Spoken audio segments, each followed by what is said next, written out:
तो कैसे हैं आप लोग? उम्मीद करते हैं कि आप सब ठीक होंगे और अपने अपने एंट्रेंस एग्जाम की अच्छे से तैयारी कर रहे होंगे।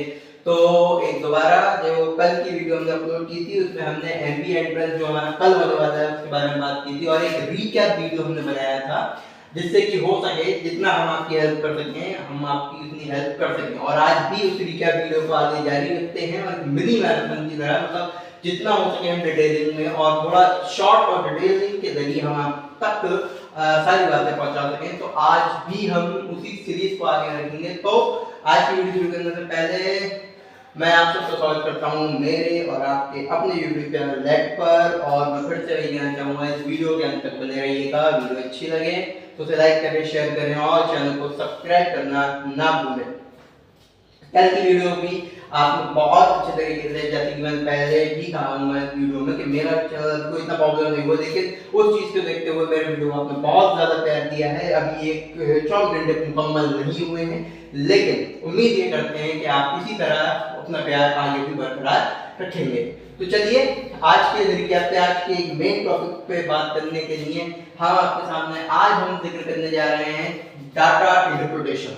डाटा इंटरप्रिटेशन जो हमने कल भी बात की थी डीआई के बारे में कि एक मेन टॉपिक है एंट्रेंस एग्जाम में, जिससे कि अगर देखा जाए तो कुछ काफी हद तक चीजें हमारी पूछी जाती हैं। डाटा इंटरप्रिटेशन के सवाल आते ही आते हैं। तो आज भी हम डाटा इंटरप्रिटेशन के बारे में आज हम थोड़ा शॉर्ट और अच्छे से डिस्क्रिप्शन में जान लेते हैं।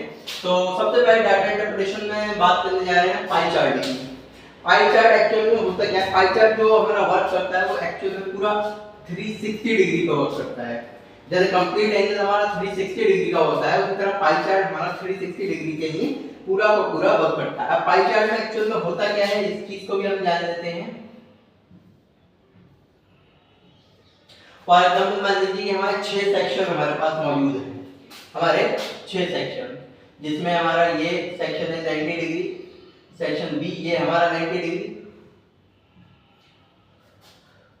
ये हमारा 30 डिग्री, ये हमारा 30 डिग्री, ये हमारा 30 डिग्री और ये हमारा 30 डिग्री। तो ये 1 मिनट,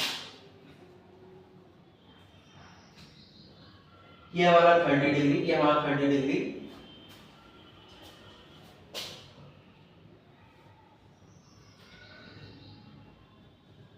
ये हमारा 60 डिग्री, ये हमारा 60 डिग्री। तो 60 60 120 30 30 60 यानी 180 और 90 90 और ये हमारा 180। तो इस तरह से हमारा 360 डिग्री कंप्लीट हो गया। इस तरह से अगर देखा जाए तो ये हमारा पूरा का पूरा जो पाई चार्ट है वो अगर हम देखें तो ये हमारा बेसिकली 6 हिस्सों में डिवाइड है। तो ये हमारा जैसे कि मैंने बात की कि हमारा अगर देखा जाए तो 6 सेक्शन में हमारा बट चुका है। ये सी, ये डी, ये ई और ये एफ। अब इन 6 सेक्शन में ये एंगल के थ्रू हमारा 6 सेक्शन जो है ये हमारे एंगल के थ्रू बटे हैं कि मतलब पर्टिकुलरली कौन सा एंगल हमारा कितने डिग्री का, कौन सा सेक्शन कितने एंगल का है। तो ये हमारे 6 सेक्शन किसी न किसी एंगल के थ्रू बटे हुए हैं। जैसे अगर पहला सेक्शन ए की बात करें तो ए सेक्शन जो है 90 डिग्री हिस्सा इस पूरे पाई चार्ट का कवर करता है। इस पूरे पाई चार्ट का मींस अगर ए सेक्शन अगर हमें निकालना है तो 90/360 into 100। अगर बेसिकली अगर देखा जाए, अगर परसेंट अगर हम निकालने जा रहे हैं तो अगर हमें परसेंट में पूछा है तब ये बात हम करेंगे कि सेक्शन ए कितने परसेंट हमारा होगा। तो अगर बेसिकली अगर सॉल्व करें तो ये हमारा 25% यानी 25% एक बड़ा हिस्सा सेक्शन ए कवर कर रहा है इस पूरे पाई चार्ट का। इस पाई चार्ट के ऊपर जो डाटा इंटरप्रेट होता है, डाटा इंटरप्रिटेशन पर जो सवाल आता है कुछ बेसिकली अगर देखा जाए तो कुछ इस तरह से आता है। एक एग्जांपल के थ्रू हम पाई चार्ट को ज्यादा बेहतर तरीके से कोशिश करेंगे कि आप तक हम पहुंचा सकें। तो वो सवाल जैसे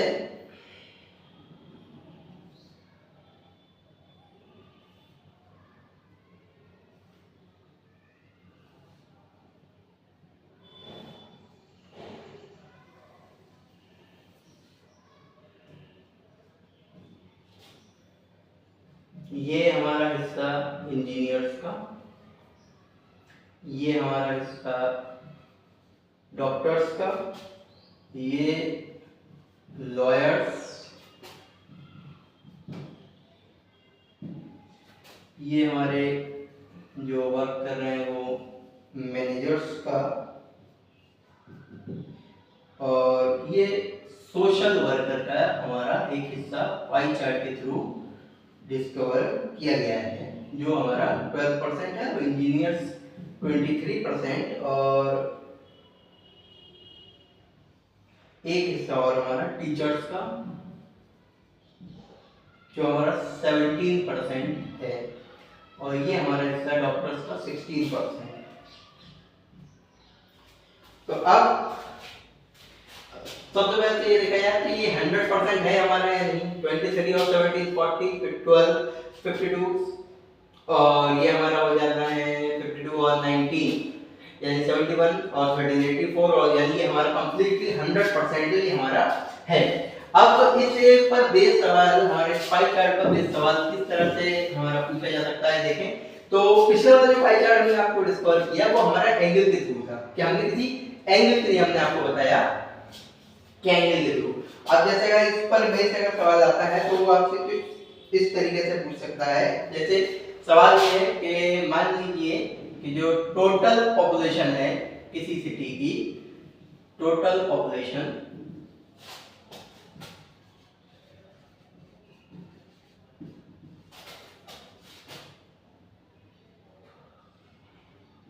वो 60,000, 60,000।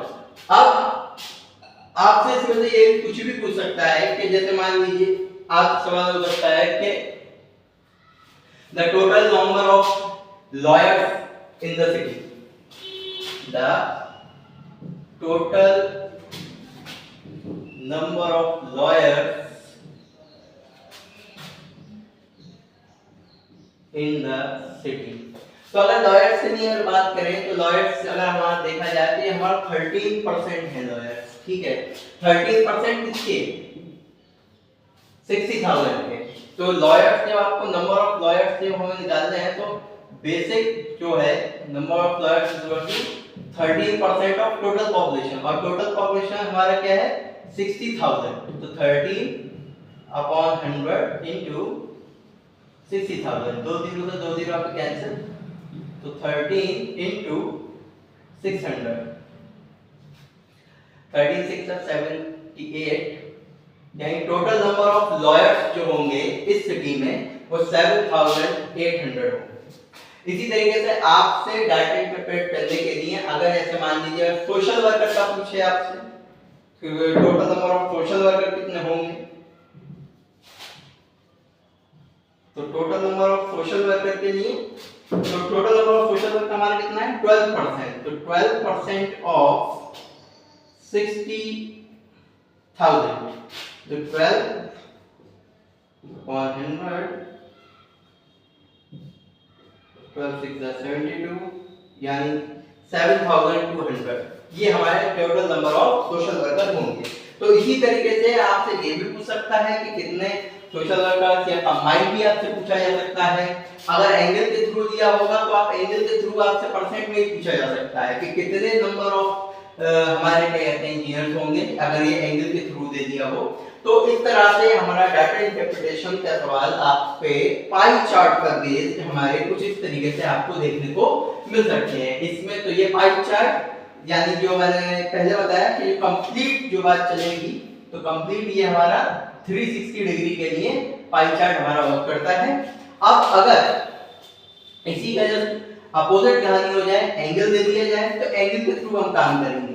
फॉर एग्जांपल मान लीजिए अगर हमें नंबर ऑफ लॉयर्स एंगल में दिए होते कि कितने परसेंट, नहीं नंबर ऑफ लॉयर्स कितने होंगे एंगल के थ्रू, तो अगर मान लीजिए यहाँ पर मैं ये कहूँ आपसे कि यहाँ पर 30 डिग्री होता इंजीनियर्स के लिए, अगर हम बात करें टोटल नंबर ऑफ इंजीनियर्स, और आपसे पूछा आपने वही आता, लेकिन अगर एंगल दिया हो तो एंगल हमने भी आपको क्या बताया क्या कि अगर मान लीजिए एंगल हमारा 30 डिग्री होता तब टोटल नंबर ऑफ इंजीनियर्स तब क्या होता हमारा angle 30 degree upon total angle की बात हमने अभी करी 360 डिग्री और पॉपुलेशन एंगल देगी। जो चीज नंबर ऑफ जो भी चीज हमारे पास अमाउंट दिया है, जो टोटल चीज है वो हमारा नहीं बदलेगा। 10 से 10 कैंसिल आउट, 30 अपॉन 36 इनटू 6000। इसको थोड़ा सा सॉल्व किया गया,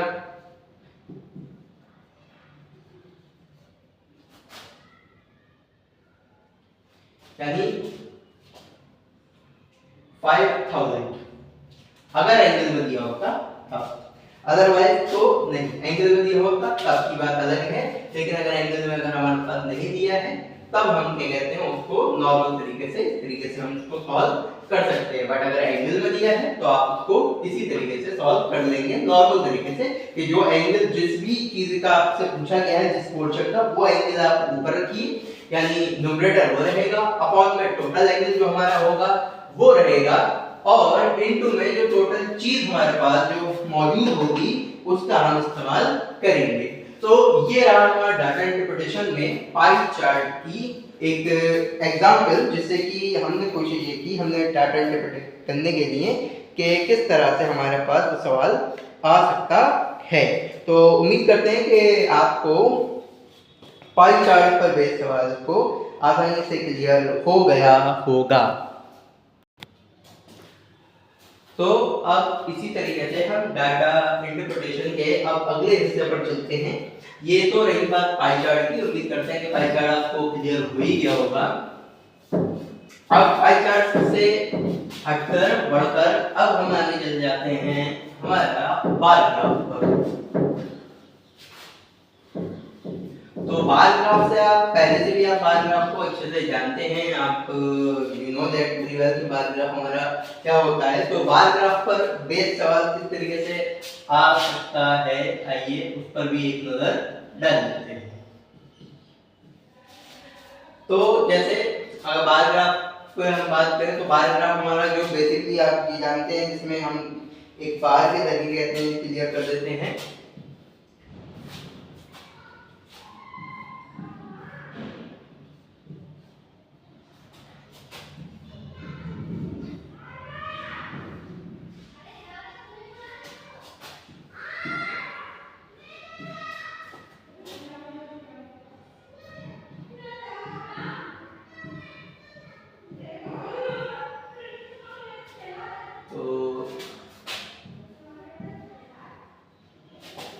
ये हमारा रेड, ये हमारा ग्रीन,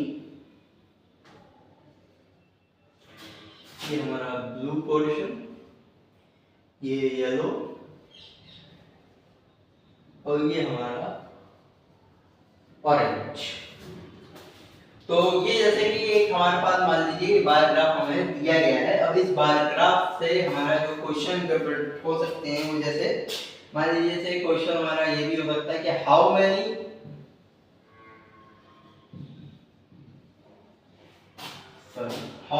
किड्स चूज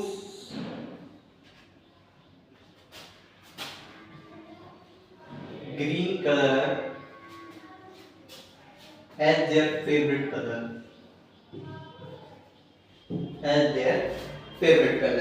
तो अगर देखा जाए तो ग्रीन कलर हमारा ये रहा। और अगर इसमें अगर फ्रीक्वेंसी अगर हम देखें कि कितने नंबर ऑफ बच्चों ने क्या कहते हैं इसको चूज किया, तो अगर देखा जाए तो अप्रोक्स 20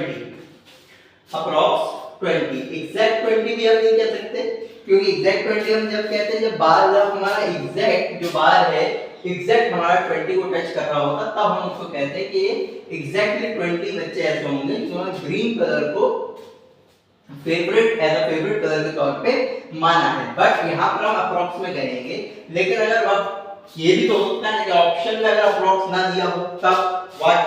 तो अगर बेसिकली हम देखें जाए तो यहाँ पर 10 से 20 ये हम जानते हैं कि हर जैसे ये तो 1 सेंटीमीटर के बीच का ये तो हमने अज्यूम किया है। अगर देखा जाए तो ये जो y एक्सिस पे हमने पहले भी हम ये चीज करते थे कि जब स्केल मानते थे तो 1 सेंटीमीटर को जैसे इसमें हमने 10 यूनिट्स के इक्वल या 10 चिल्ड्रन के इक्वल या 10 किड के इक्वल हमने इसे मान लिया है। तो अगर 1 सेंटीमीटर अब 10 से 20 के बीच में अगर जाएं तो हम ये जानते हैं इस चीज को कि इसके अंदर 10 का डिफरेंस होता है, 10 का डिफरेंस होता है। तो अगर उसको हम अज्यूम करके चलेंगे तो ये मान लीजिए कि अप्रॉक्स अगर 20 नहीं तो या तो 18 इसका आंसर होगा या इसका 19, क्योंकि ये 20 के बहुत ज्यादा करीब है। अगर 18 दिया है तो 18, अगर 19 दिया है तो 19। नहीं तो अगर आप बनाएंगे उसको तब आप उसको ज्यादा बेहतर तरीके से हम उसको ये बात जान पाएंगे। तो ये हमारा पहला क्वेश्चन बार ग्राफ पर, जैसे कि इसमें हमसे पूछा जा सकता है कि सीधा सीधा। इसके अलावा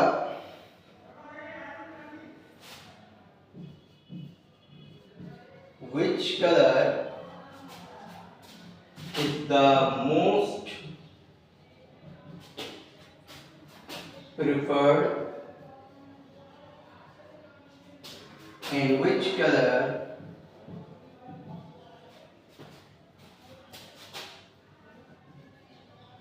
is the least preferred। सबसे ज्यादा कौन सा कलर पसंद किया गया है या चूज किया गया है बच्चों के द्वारा, और सबसे कम कौन सा कलर हमारा चूज किया गया है। तो अगर यहाँ पर सबसे ज्यादा की अगर हम बात करें तो यहाँ पर जो हमारा बार ब्लू कलर का जो बार है वो सबसे ज्यादा अगर हम देखें तो हाईएस्ट लेवल पर है, जो अगर देखा जाए तो मैक्सिमम लगभग हमारा 40 को टच कर रहा है या 40 से कम भी।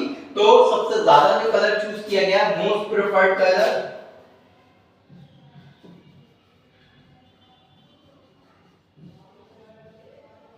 मोस्ट प्रेफर्ड कलर वो हमारा हो गया ग्रीन, जो अप्रॉक्स 40 किड्स ब्लू, यही चीज होती है जो प्रेशर में जब एंड टाइम पे जब आते हैं तो ये चीज हम मिस्टेक कर देते हैं। और मोस्ट तो ये मिस्टेक मुझसे तो हुई, लेकिन आप लोग मत करना। तो मोस्ट प्रेफर्ड कलर जो हमारा है वो ब्लू, अप्रॉक्स 40 किड्स जो हमारे थे उन्होंने किया है। और अगर लीस्ट प्रेफर्ड अगर देखें तो सबसे छोटा बार जो हमारा है वो ग्रीन का, यानी कि लीस्ट प्रेफर्ड अगर हम बात करें तो लीस्ट प्रेफर्ड जो हमारा कलर रहेगा वो हमारा रहेगा ग्रीन, जिसको अप्रॉक्स 20 किड्स 20 बच्चों ने एज अ फेवरेट कलर के तौर पे माना है। तो ये बार ग्राफ से रिलेटेड क्या कहते हैं हमारे कुछ क्वेश्चन रहे, जिसमें क्या कहते हैं सीधा सीधा अगर देखा जाए तो बेसिकली क्वेश्चन इसी तरीके से आपसे पुट अप हो सकते हैं। तो इस तरह के क्वेश्चंस आप तैयार कर लीजिएगा, जिससे कि अगर एग्जाम में आए तो क्वेश्चन छूटे नहीं, बल्कि आप उस क्वेश्चन को और बेहतर तरीके से करके आए। तो अब बार ग्राफ के बाद अब डाटा इंटरप्रिटेशन के एक और मेन हिस्से पर हम चलते हैं, जो हमारा है analysing and generalisation of data, या जिसको हम सिर्फ एनालाइजेशन या एनालाइजिंग ऑफ डाटा भी हम कह सकते हैं। कि डाटा जो दिया गया होगा उसे आपको एनालाइज करना होगा, उसको आपको समझना होगा, और उसके जरिए जो क्वेश्चन आपको पूछे जाएंगे उन क्वेश्चंस के आपको आंसर देने होंगे।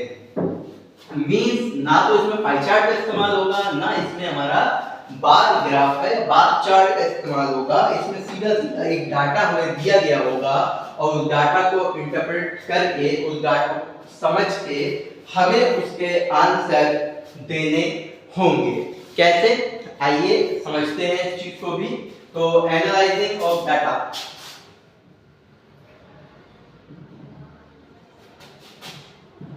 Analysing of data. तो एनालाइजिंग ऑफ डाटा में जैसे मैंने बताया कि एक डाटा हमें सीधा सीधा दिया गया होगा, उस डाटा के जरिए हम क्वेश्चन जो दिए गए होंगे उन क्वेश्चन को हम सॉल्व करेंगे। जैसे मान लीजिए जैसे ये एक डाटा हम दिए लेते हैं, ईयर,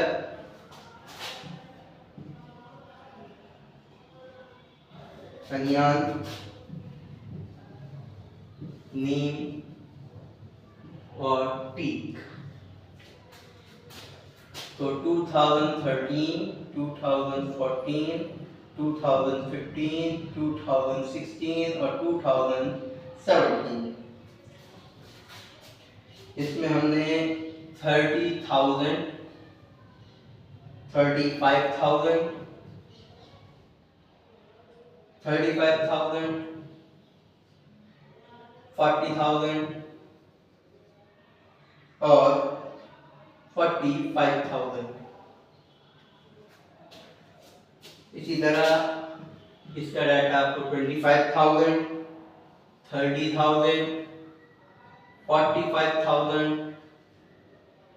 40,000 और 55,000। और इसी तरह 15,000 और अगला 5,000 5,000, 10,000 10,000, 25,000 और 35,000। तो ये हमारे पास एक डाटा दिया गया है और ये जो डाटा दिया गया है वो डाटा जो है वो डाटा है हमारा एक पर्टिकुलरली के 5 डिफरेंट ईयर्स में इतने इतने पेड़ या इतने इतने जो ट्रीज हैं वो किसी शहर में लगाए गए हैं और इनके जैसे 2013 में बनियान नीम और टीक के 30,000 25,000 15,000 ट्रीज लगाए गए। इसी तरह 2014 में 35,000 30,000 और 5,000 पेड़ लगाए गए। इसी तरह 2015 में 35,000 45,000 10,000 पेड़ लगाए गए। इसी तरह 2016 और 17 में तो सबसे पहले कहा गया कि एनालाइज द डाटा मींस जो डाटा हमारे पास दिया गया है उस डाटा को पहले आप समझिए उस डाटा को। तो उस डाटा को हमने समझ लिया कि ये जो हमारे पास डाटा है वो अलग अलग डिफरेंट ईयर्स में लगाए गए पेड़ों की संख्या है जैसे हम कह सकते हैं। तो अब इसमें हमसे जो पूछ सकता है वो जैसे इसका जो क्वेश्चन हम पहले question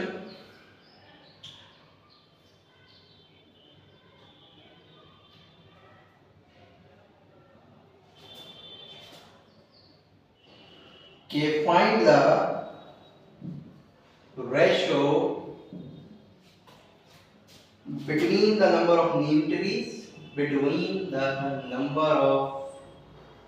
neem trees planted in year 2015 and the number of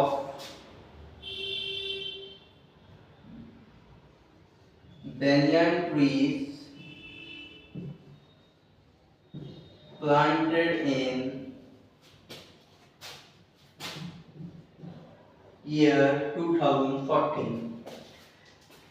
क्या कहा कि रेशो फाइंड कीजिए नंबर ऑफ नीम ट्रीज का जो कि 2015 में प्लांट किए गए हैं और नंबर ऑफ बेनियन ट्रीज का जो कि 2014 में प्लांट किए गए हैं लगाए गए हैं। तो सबसे पहले अगर देखा जाए तो नंबर ऑफ इसका जब आंसर देखेंगे तो नंबर ऑफ ट्रीज वो भी नीम ट्रीज जो 2015 में क्या कहते हैं प्लांट किए गए हैं तो 2015 ये रहा और नीम के ट्रीज ये रहे तो कितने प्लांट किए गए हैं 45,000। इसका रेशो अब नंबर ऑफ बेनियन ट्रीज 2014 कितने प्लांट किए गए हैं 35,000 तो 35,000 इनका आपसे क्या पूछा गया है रेशो। तो रेशो के लिए आप डिवाइड कर देंगे 30 से 30 आपके कैंसिल आउट यानी बचा आपके पास 45/35 यानी 5 9 5 7 यानी रिक्वायर्ड रेशो आपके पास क्या आ गया 9:7। तो ये एक बेसिक क्वेश्चन था लेकिन देखने में थोड़ा सा ये कहते हैं अटपटा सा लग सकता है लेकिन ये अटपटे क्वेश्चन ही आपको मार्क्स बेहतर से बेहतर मार्क्स आपको देकर जाएंगे। इसी तरह इसका अगर एक और क्वेश्चन की तरफ अगर हम निगाह डालें तो इसका एक और क्वेश्चन है कि हाउ मेनी परसेंट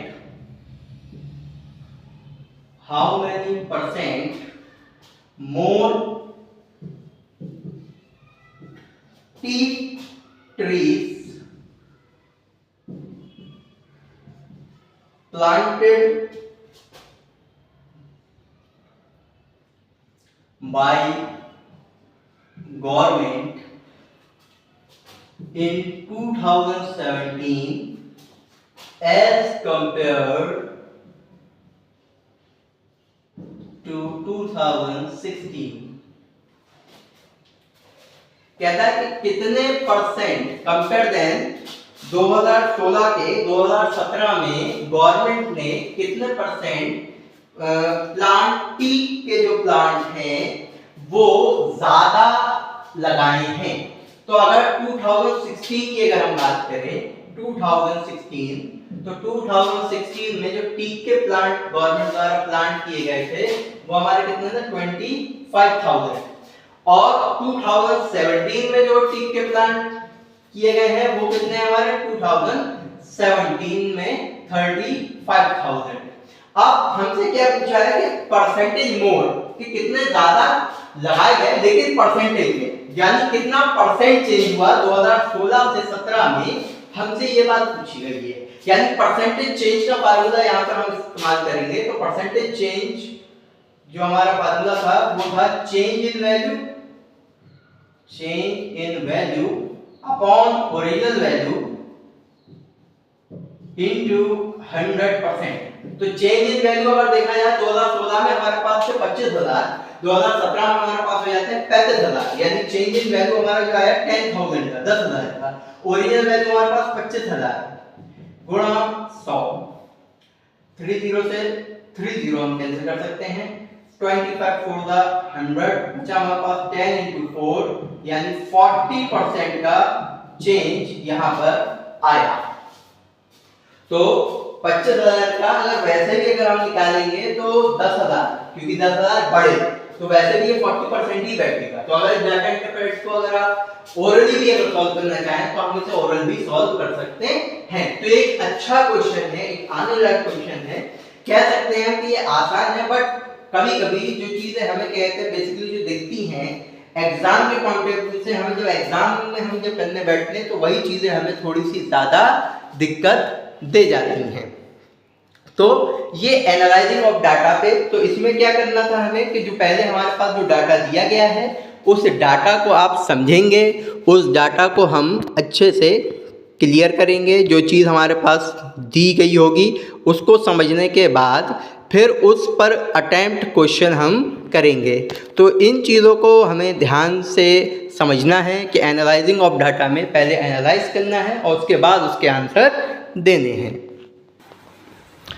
तो ये हमारा एनालाइजिंग ऑफ डाटा। तो डाटा इंटरप्रिटेशन के अगर देखा जाए तो 3 कॉन्सेप्ट पे 3 टॉपिक डाटा इंटरप्रिटेशन के हमने क्लियर कर दिए हैं, पाई चार्ट, बार ग्राफ और एनालाइजिंग ऑफ डाटा। तो उम्मीद ये करते हैं कि इन तीनों में से एक आपको डाटा इंटरप्रिटेशन का कोई एक ना एक सवाल जरूर आपको मिल जाए, ऐसी हम उम्मीद करते हैं, दुआ करते हैं और ये भी कोशिश करेंगे कि जितना हो सके हम दुआ करें कि आप लोग का एग्जाम अच्छे से अच्छा हो और आप सब बेहतर से बेहतर परफॉर्म अपने एग्जाम में करके आए। तो अब एक मेन टॉपिक मैथमेटिक्स के जो कभी कभार तो मैं ये नहीं कहूँगा लेकिन अक्सर पूछ लिया जाता है। हालांकि वो चीज़ तो अगर देखा जाए तो एक नंबर की अगर देखा जाए तो बात तो यहाँ पर यही आ जाती है कि एक नंबर का है, लेकिन यहाँ पर एक नंबर और आधे नंबर से ही फर्क हमारा पड़ता है। तो अब एक टॉपिक है यहाँ पर हमने जो डिस्कस करने जा रहे हैं वो प्रोबेबिलिटी। तो प्रोबेबिलिटी आप जानते हैं कि किसी चीज़ के बारे में अंदाज़ा लगाना कि वो चीज़ कितनी हद तक पॉसिबल हो सकती है, कितनी हद तक ऐसा हो सकता है कि वो हो जाए और कितनी हद तक ऐसा हो सकता है कि वो ना हो। तो किसी चीज़ के बारे में अंदाज़ा लगाना, एक्यूरेटली ज्ञात करना कि वो चीज़ कितने परसेंट पॉसिबल है और कितने परसेंट पॉसिबल नहीं है, उसको हम बोलते हैं प्रोबेबिलिटी। तो प्रोबेबिलिटी में जैसे कि बेसिक बात करें तो प्रोबेबिलिटी में ये चीज़ हमने क्या कहते हैं पढ़ी भी है। प्रोबेबिलिटी का जो फार्मूला होता है प्रोबेबिलिटी ऑफ इवेंट हैपन के टोटल नंबर ऑफ फेवरेबल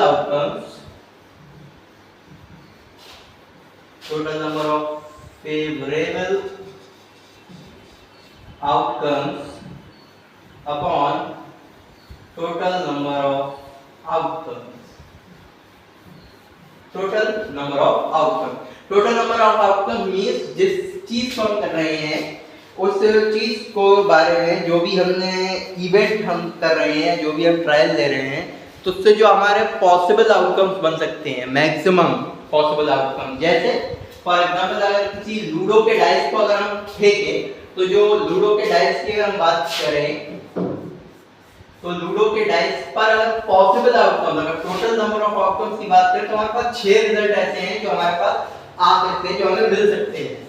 अब वहां पर फेवरेबल आउटकम्स ये हो सकता है कि आपसे सवाल ये भी किया जा सकता है कि अगर एक लूडो के डाइस को फेंका जाता है तो इस बात की क्या प्रोबेबिलिटी होगी कि जो नंबर उन पर आएगा वो एक इवन नंबर होगा या एक ऑड नंबर होगा या एक प्राइम नंबर होगा।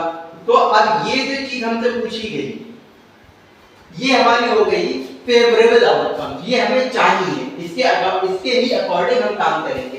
तो अगर 6 जो पॉसिबल आउटकम्स हैं अगर उनमें हम बात करें तो 1 2 3 4 5 6 यही तो हमारे पास नंबर होते हैं। अब इनमें अगर इवन जाए तो 3 इवन हो गए, ऑड जाए 3 ऑड हो गए, और अगर प्राइम की बात करें तो 3 ही हमारे प्राइम होंगे। तो अगर किसी ऑड इवन या प्राइम की अगर प्रोबेबिलिटी हमसे पूछी जाती है तो फेवरेबल आउटकम्स हमारे कितने 3, टोटल आउटकम हमारे कितने 6, 3 1 3 3 2 6। यानी अगर इवन की पूछी जाए, ऑड की पूछी जाए या प्राइम नंबर की पूछी जाए प्रोबेबिलिटी, तो उसकी हमारी प्रोबेबिलिटी 1/2 होगी, 1/2 होगी। इसी तरह अगर फॉर एग्जांपल मान लीजिए अगर टॉसिंग है कॉइन, अगर कि कॉइन को उछालने पर, सिक्के को उछालने पर अगर बात की जाए तो अगर हमारा एक टॉस है, सॉरी अगर हमारे पास एक कॉइन है तो हमारे पास सिर्फ 2 ही पॉसिबल आउटकम्स होंगे, एक हेड और एक टेल। यानी टोटल पॉसिबल आउटकम हमारे कितने होंगे 2। बट अगर हम 2 कॉइन को एक साथ उछालें या एक कॉइन को ही 2 बार उछालें तब हमारे जो पॉसिबल आउटकम्स हो सकते हैं वो क्या, या तो दोनों पर हेड है या दोनों पर टेल है, या पहले पर हेड है दूसरे पर टेल है, या पहले पर टेल है दूसरे पर हेड है। इसके अलावा और पॉसिबल आउटकम हमारे नहीं होंगे। यानी कि हमारे टोटल आउटकम कितने बनेगा, 2 सिक्कों को अगर उछाला जाएगा तो पॉसिबल आउटकम हमारे कितने बनते हैं 4। लेकिन अगर हमें 3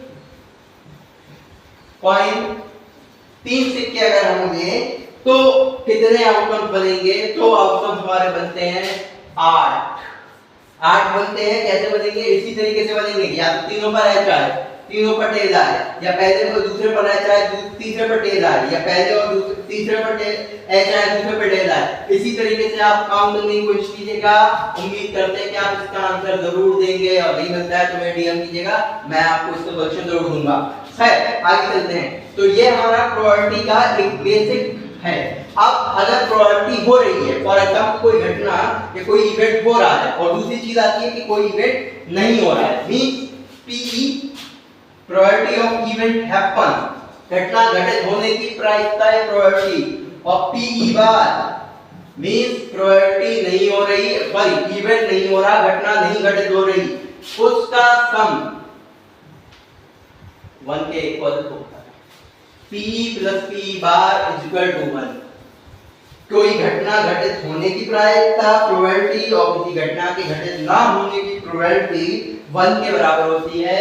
इस कंडीशन को, इस फार्मूले को याद रखिएगा। ये एक ऑब्जेक्टिव के लिए आपसे बन के पूछा जा सकता है। और दूसरी चीज कि कोई भी चीज होगी तो या तो पूरी तरह हो सकती है, या तो 100% हो सकती है, या अदरवाइज अगर वो नहीं होनी होगी तो ये तो तय है कि या तो 50% नहीं होगी या कितनी भी नहीं होगी, लेकिन ये तय है कि कोई चीज़ अगर होनी होगी तो या तो अगर वो 100% हो सकती है, तो 100% होने के लिए यानी 1, यानी उससे ज़्यादा मैक्सिमम तो होगा ही नहीं। तो इसीलिए PE plus PE bar is equal to 1। तो ये प्रोबेबिलिटी हमारे एक बेसिक सी चीजें थी। इस पर बेस सवाल आपसे कुछ इस तरीके से आ सकता है कि फॉर एग्जांपल मान लीजिए कि एक बैग में 6 काली, 3 नीली और 5 लाल गेंदें हैं। एक बैग में 6 नीली, 3 काली और 5 लाल गेंदें हैं। तो ब्लैक 6, ब्लू 3, रेड 5, तो टोटल बॉल्स हमारे पास कितनी हो गई 14। अब आप सवाल ये पूछा जा सकता है कि अगर अचानक अब बिना देखे बैग में से अगर एक बॉल निकाली जाती है तो उस बॉल का कलर क्या होगा, उसका इस बात की क्या प्रोबेबिलिटी होगी, इस बात की क्या प्रायिकता होगी कि वो जो बॉल है वो ब्लू कलर की होगी या ब्लैक या कुछ भी आपसे पूछा जा सकता है। तो जब ब्लू की बात होगी तो P probability of blue ball, तो टोटल नंबर ऑफ आउटकम्स वो कितने हो गए हमारे, टोटल बॉल्स वो हमारी 14 हो गई, और total number of favourable outcome, अब जो ब्लू, जब हमें ब्लू ही निकालनी है तो बात हम ब्लू की करेंगे, तो वो कितनी हो गई 3, या 3/14।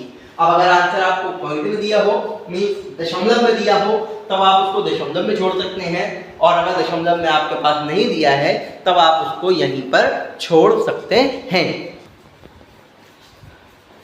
अब इसी प्रोबेबिलिटी की सीरीज को जब हम आगे बढ़ाते हैं तो इस प्रोबेबिलिटी की सीरीज में हम एक और चीज पे हम बात कर लेते हैं, theory of cards.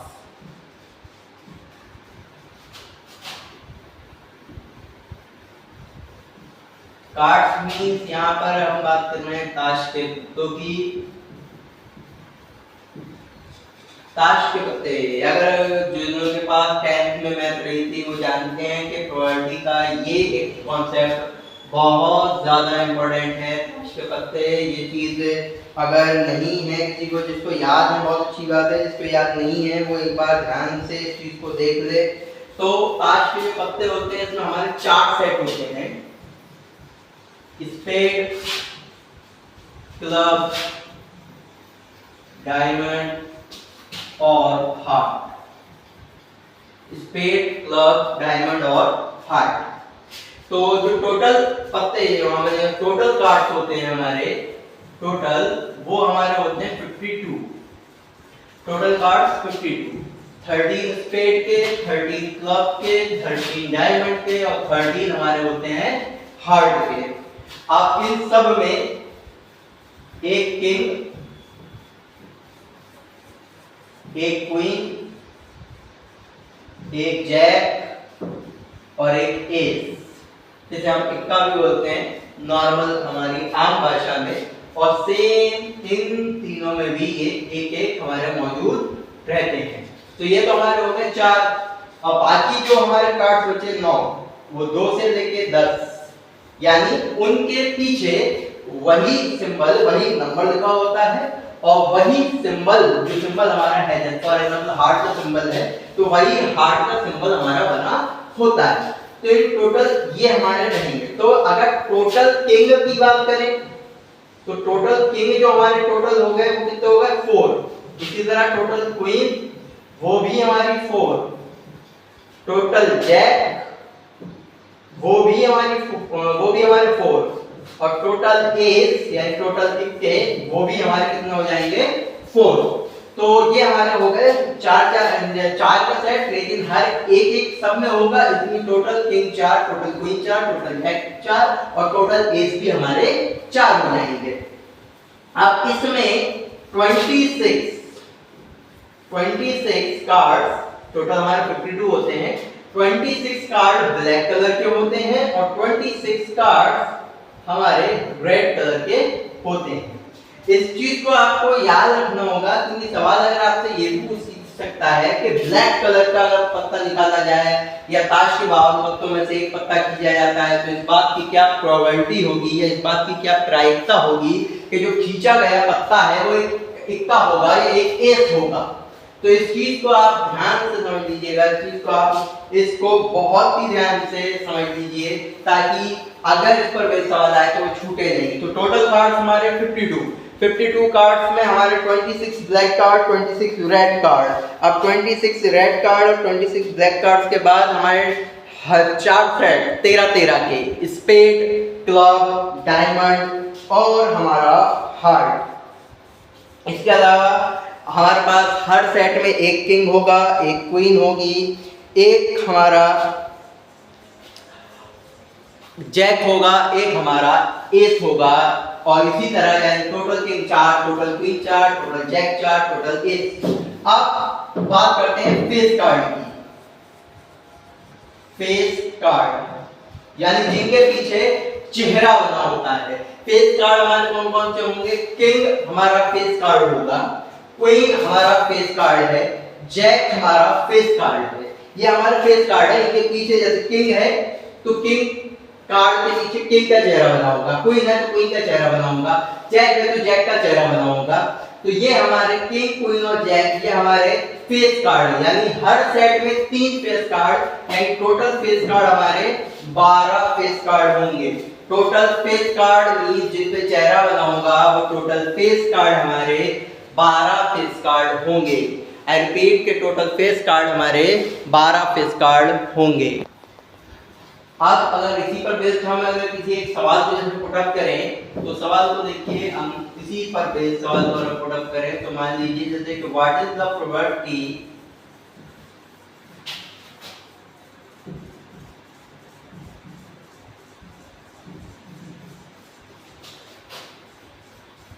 of drawing a card is an ace from deck of cards।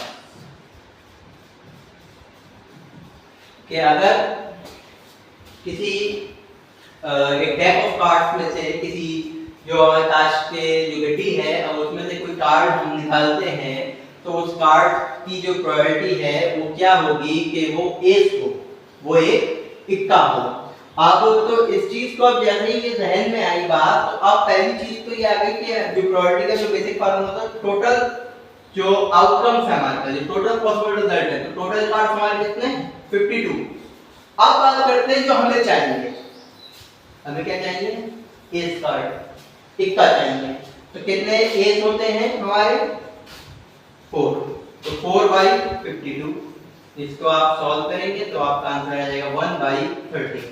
तो इसी तरीके से क्वेश्चन आपसे पुट अप किए जा सकते हैं और इस क्वेश्चन में ज्यादा नहीं, बस ये जो कॉन्सेप्ट है इस चीज को आप ध्यान से याद रख लीजिए ताकि जिससे कि अगर क्वेश्चन पुट अप हो तो आप उस क्वेश्चन पर अटके नहीं, उस क्वेश्चन पर आप भटके नहीं और उसको बेहतर से बेहतर तरीके से आप उसको सॉल्व कर पाए।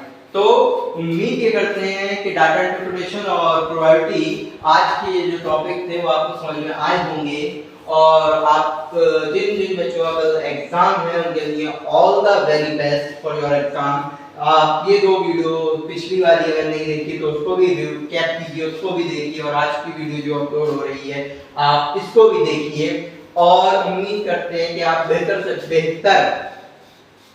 से आप परफॉर्म करके आएंगे और उम्मीद ये करते हैं कि आते हुए क्वेश्चन नहीं छूटेंगे आपके। और all the very best once again to all of you. Better अपना एग्जाम देके आइए और कल से एक नई सीरीज आने वाली है इसी मिनी मैराथन की अगली वीडियो, लेकिन टॉपिक क्या है उसका खुलासा कल ही होगा। तो उम्मीद करते हैं कि आपको ये वीडियो भी पसंद आएगी और आई रिपीट माय वर्ड्स कि एक बेहतर से बेहतर परफॉर्म कीजिए और अपनी जिंदगी में एक बेहतर से बेहतर इंसान बनिए। तो चलिए all the very best once again और जितना हो सके आप अपना 100% दीजिए और उसके बाद देखते हैं कि रिजल्ट क्या रहता है। उम्मीद करते हैं कि आप सब लोग अच्छे से अपना एग्जाम देकर आएंगे। चलिए बाकी कल मिलते हैं एक नई वीडियो के साथ, तब तक के लिए आप पढ़ाई करते रहिए, आराम थोड़ा बहुत करते रहिए, पढ़ाई करते रहिए और अपनी इस लाइफ को और बेहतर बनाते रहिए। Bye bye.